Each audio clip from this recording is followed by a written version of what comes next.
Bonjour, nous continuons la série sur l'autorité du chrétien. L'autorité du chrétien. Aujourd'hui, j'aimerais aborder un pan important et essentiel à comprendre sur, sur ce sujet de l'autorité. De quoi est-ce qu'il s'agit? Il s'agit de la compréhension de l'armure du chrétien. Amen. Lorsque nous parlons de l'autorité du chrétien, nous ne pouvons ne pas parler de l'armure du chrétien. Ouvrons notre Bible dans Ephésiens chapitre 6. Je lis à partir du verset 10.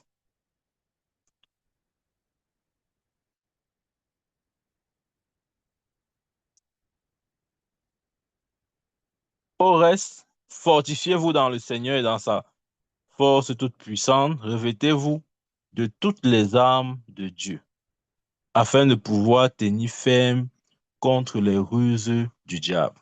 Wow. Revêtez-vous de toutes les armes de Dieu. Il donne la raison. Afin de pouvoir tenir ferme contre les ruses du diable. Amen. Donc, les armes de Dieu nous permettent de tenir ferme contre les ruses du diable. Tenir ferme contre le diable, ça se traduit aussi par notre capacité à exercer notre autorité. Pour le faire, nous avons besoin de quoi? Des armes de Dieu. Ou si vous voulez, l'armure du chrétien. Amen. Bien-aimés, ne l'oublions pas. Verset 12. Car nous n'avons pas à lutter contre la chair et le sang, mais contre les dominations, les autorités, les princes de ce monde des ténèbres, contre les esprits méchants dans les lieux célestes. Verset 13. C'est pourquoi prenez toutes les armes de Dieu. Prenez toutes les armes de Dieu, afin de pouvoir résister dans le mauvais jour et de tenir ferme après avoir tout surmonté.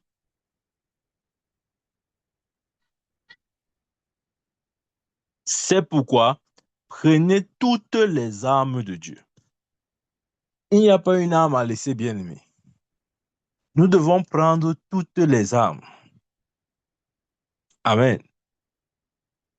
Donc, n'arrive pas sur ce sujet, tu commences à dire non, je vais choisir. Je choisis mon arme, je laisse l'autre. Tu dois prendre toutes ces armes. Je dois prendre toutes les armes. Amen. C'est pourquoi prenez toutes les armes de Dieu afin de pouvoir résister dans le mauvais jour. C'est quoi le mauvais jour? Le mauvais jour, c'est simplement le jour où Satan vient nous tenter. Amen.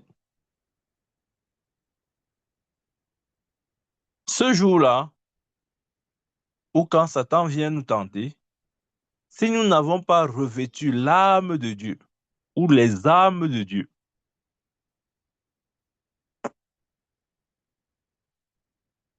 il nous sera difficile de triompher de l'ennemi. C'est pourquoi prenez toutes les armes de Dieu afin de pouvoir résister dans le mauvais jour et de tenir ferme après avoir tout surmonté. Verset 14. Tenez donc ferme. Ayez à vos reins la vérité pour ceinture, revêtez la cuirasse de la justice, mettez pour chaussure à vos pieds le zèle que donne l'évangile de paix.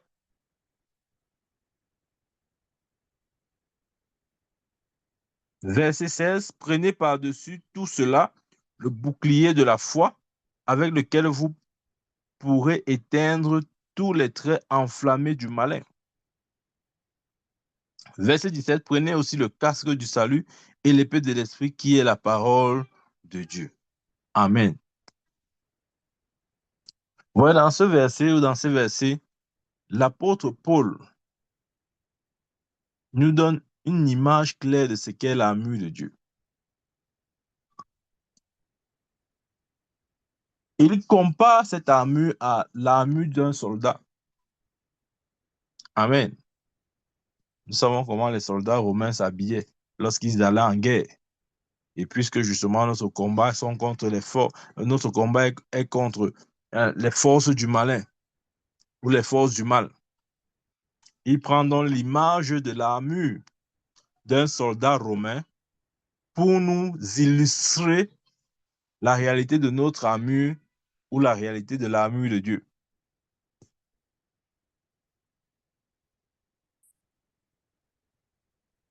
Nous allons voir chaque élément de cette armure. Il a commencé en disant, tenez donc ferme, ayez à vos reins la vérité pour ceinture. Ayez à vos reins la vérité pour ceinture. La vérité pour ceinture, ou si vous voulez la ceinture de la vérité, c'est quoi? Simplement la bonne compréhension que nous avons de la parole de Dieu. Ça, c'est capital. Vous voyez, ici, lorsqu'il assimile ou compare cela à la ceinture de la vérité, c'est à dessein. Parce que la ceinture du soldat maintient en équilibre l'ensemble de l'armure. Si tu t'habilles comme un soldat,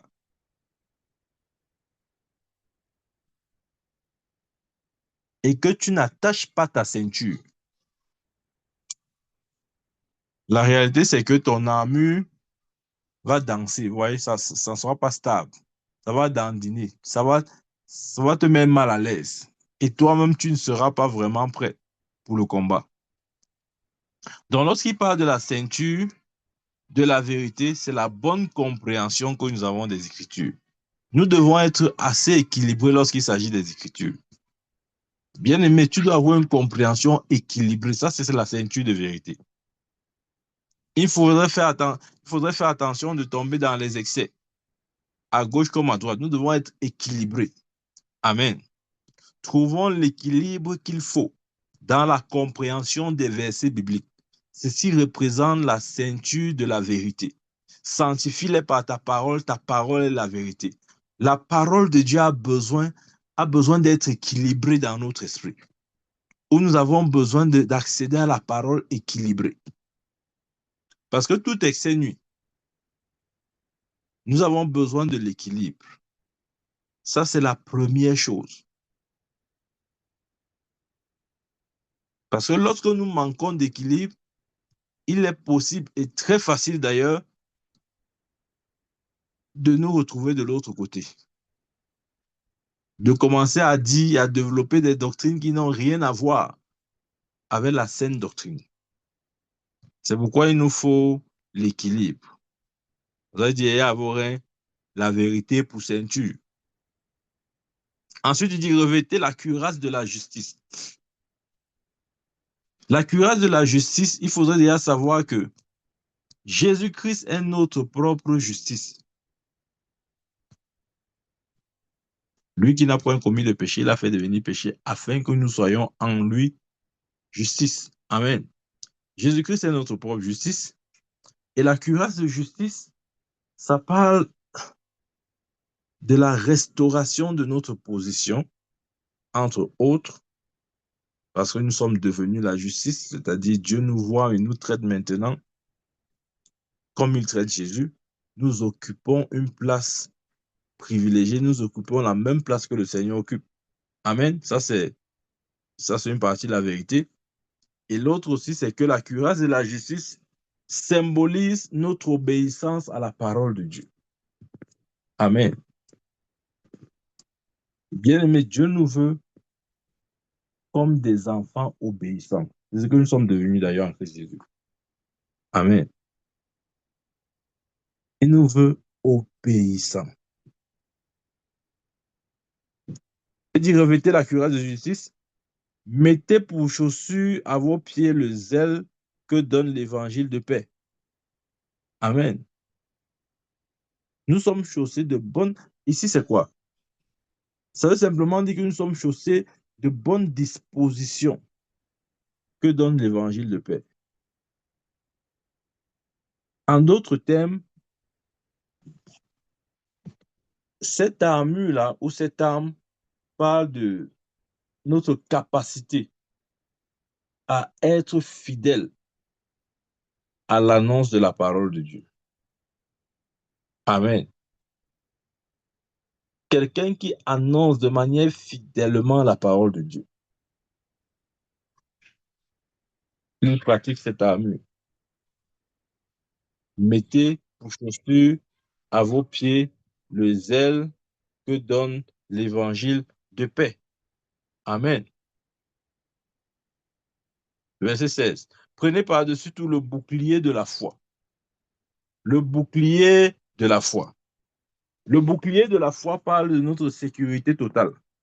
Ouais, le bouclier pour un soldat, c'est cette armure ou cette arme qui couvre l'ensemble du corps.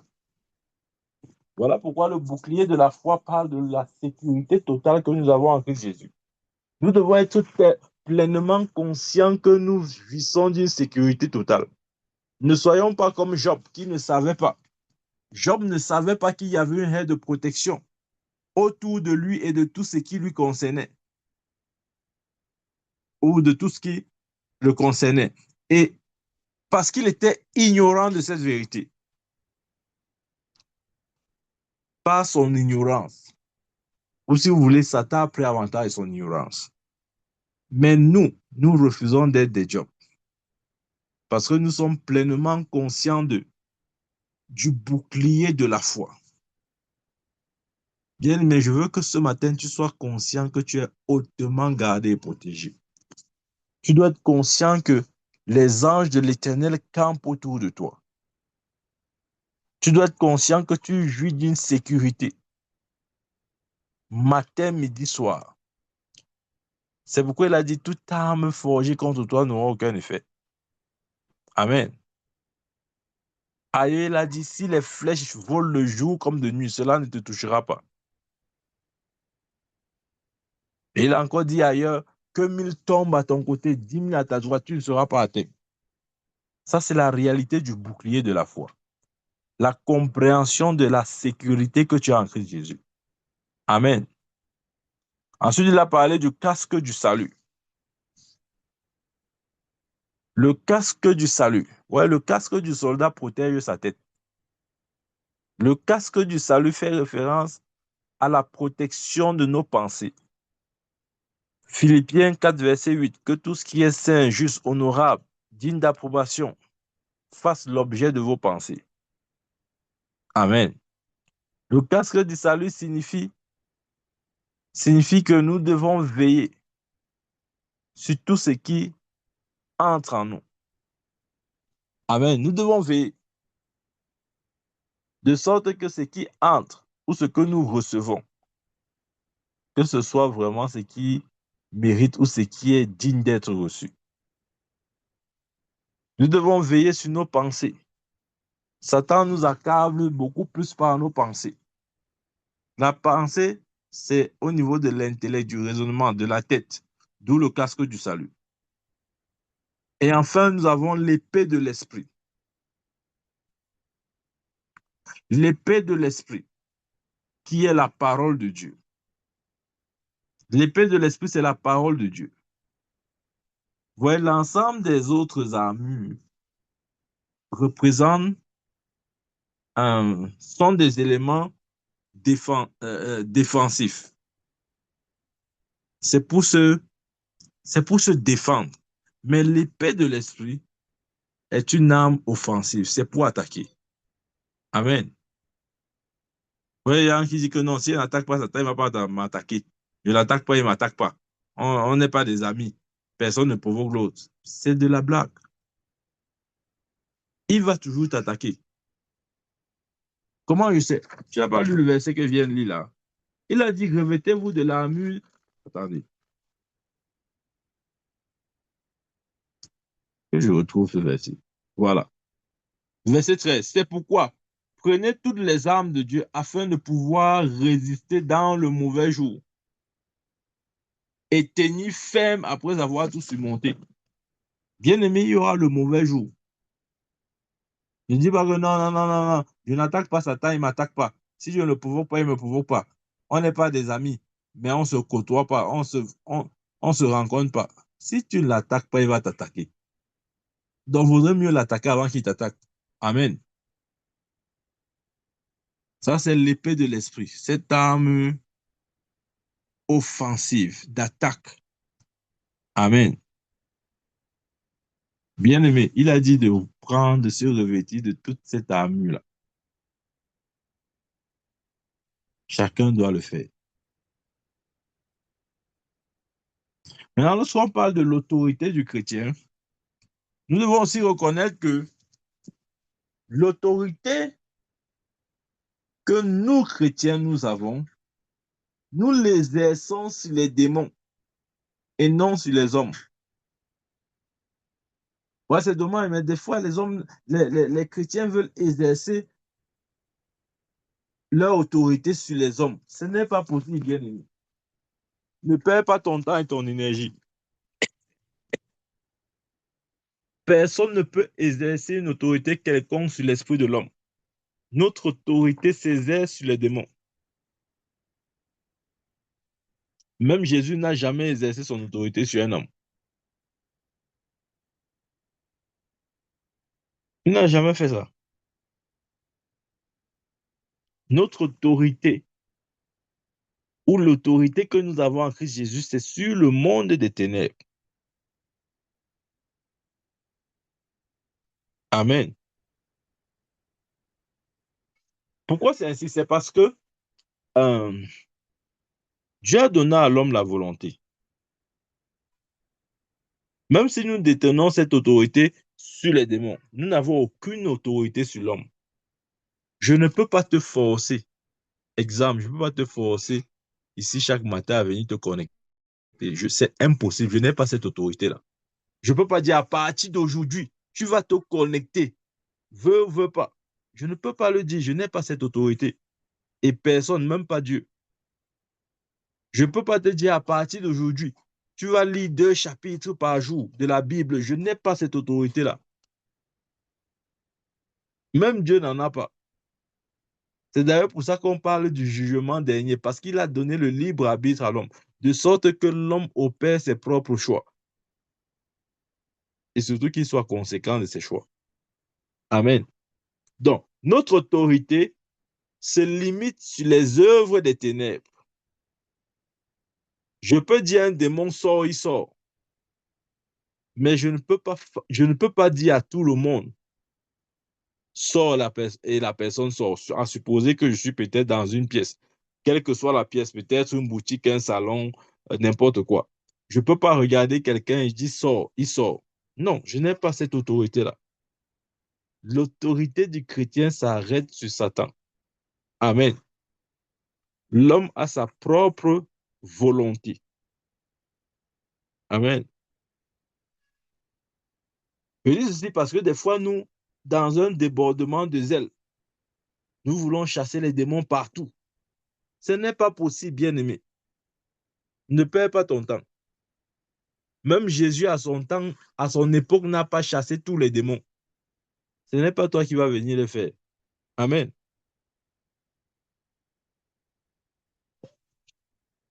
Notre autorité sur... Regardez, comment il va expliquer ça?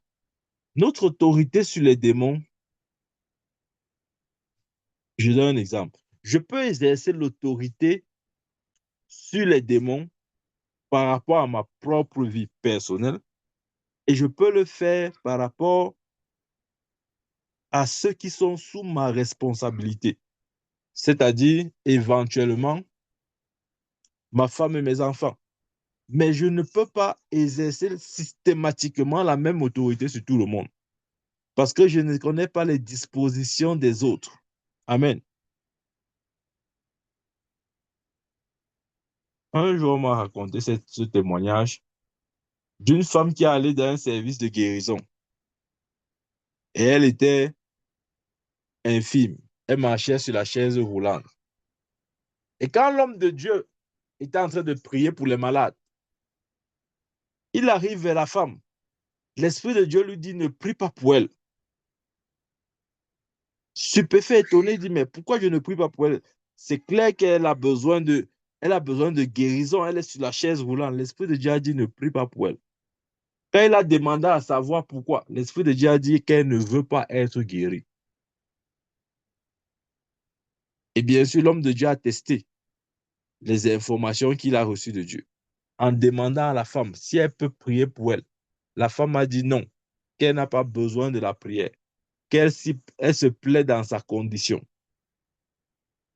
C'est bizarre, mais c'est vrai.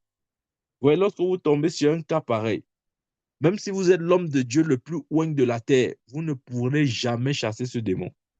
Parce qu'il est là avec l'accord de la personne. Il est là. Il n'est pas... Oui, il est un usurpateur, mais il a attendu que l'accès ou la porte lui soit ouverte. Dans ce sens-là, si quelqu'un ouvre la porte à l'ennemi et qu'il aime cette porte ouverte, bien aimé, tu ne peux pas venir la fermer sous prétexte que tu as l'autorité. Tu ne le feras pas. Tu ne peux pas le faire. Amen. Donc, il faut bien s'y construire. Notre autorité s'exerce, un, sur nous, deux, sur nos membres de famille directs, mais ça ne peut pas s'exercer sur tout le monde de manière systématique. Parce que chaque homme et chaque femme a ce qu'on appelle la volonté, le libre arbitre. Amen. Ça, c'est le libre arbitre. Nous avons besoin du discernement, même pour exercer notre autorité. Ouais, souvent, nous sommes là conduits par un zèle amer. J'appelle ça le zèle amer. Le zèle amer, c'est le zèle qui ne considère aucun paramètre, qui fait les choses chaud chaud. Amen. Regardez l'apôtre Paul. Lorsqu'il est arrivé quelque part, et cette femme qui criait, oh, ce sont les serviteurs du Dieu vivant, écoutez-les. Ce sont les serviteurs du Dieu vivant, écoutez-les. La question que nous nous posons, c'est pourquoi est-ce que Paul n'a pas directement pris autorité sur cette femme? Amen. Pourquoi dès la première fois que cette femme a parlé, il n'a pas pris autorité en chassant le démon? Il ne l'a pas fait parce qu'il attendait justement une manifestation, un discernement des esprits. Il devait savoir exactement le bon moment. Amen. Le moment où agir. Le moment approprié pour agir. Donc, c'est pour nous dire que même notre autorité s'exerce aussi avec l'opération des dons spirituels. Est-ce que vous savez que vous pouvez arriver quelque part et par esprit de discernement, Dieu vous fait savoir que vous ne devez rien dire dans le lieu où vous êtes. Et dans l'autre sens aussi, vous pouvez arriver quelque part et Dieu vous fait clairement savoir que vous devez ouvrir votre bouche et parler. Amen. Donc oui, bien aimé, nous devons nous revêtir de cette armure de guerre. Amen. Afin de résister dans le mauvais jour où Satan viendra tenter. Il viendra. Je dis pas que non, non, non, Satan ne va pas venir. Il te dit qu'il va venir. S'il a tenté Jésus, pas une fois, il te tentera aussi. Dans le désert, il a dit, jette la pierre en pain, jette la pierre, change la pierre en pain. Amen.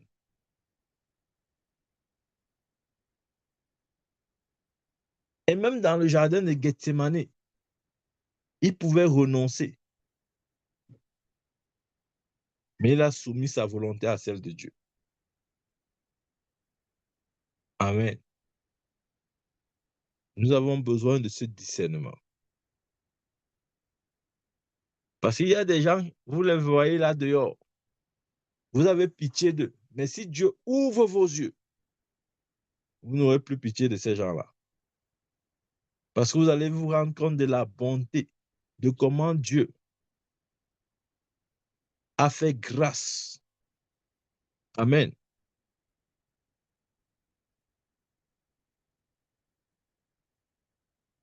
Bien aimé. Nous avons besoin du don du discernement dans l'exercice de notre autorité. Parce que des fois, nous devons l'exercer et des fois, nous devons juste rester tranquilles. Selon le cas et selon l'inspiration, l'intuition que le Saint-Esprit nous donne à l'instant.